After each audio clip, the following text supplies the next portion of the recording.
Hello folks, welcome to the channel. If you encountered an unexpected error has occurred while operating the network, then watch this video for the solution. The first solution is to run the network troubleshooter. So right click on the start button, go to settings,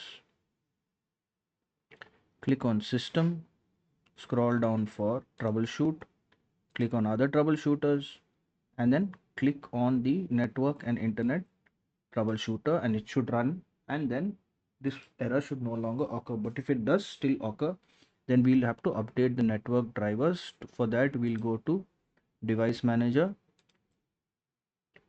In that, we will expand network adapters. Look at the wireless LAN card here, right click on it and click on update driver, and then click on search automatically.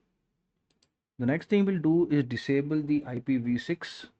So for that, we will press the Windows and the R key together to bring up the run dialog box, and we will enter the command ncpa.cpl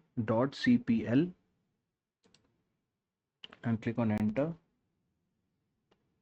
Here we will look at the active network, right click on it and click for properties. In properties, we will check this internet protocol version and we will uncheck it and click on OK, and we should restart the network. That we click on the Wi-Fi and we will disconnect and then connect again. Now this error should no longer occur, but in the rare case if it does, then we need to reset the network.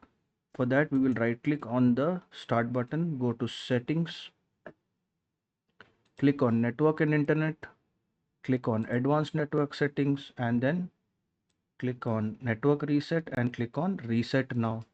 And this error should no longer occur. If this video helped you, then please subscribe to the channel. Enjoy your day.